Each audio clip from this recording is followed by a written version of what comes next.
Welcome to our tutorial on how to ensure drivers collect payment details and notes from the customer at the time of delivery using the Zeo platform. This feature helps maintain a record of payments. Let's get started. Click on the user icon in the taskbar and navigate to Preferences.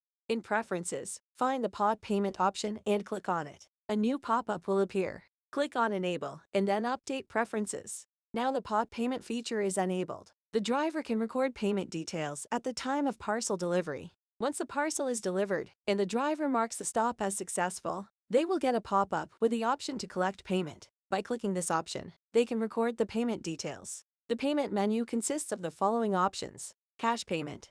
If the payment is made in cash, the driver can record the amount received. Online payment.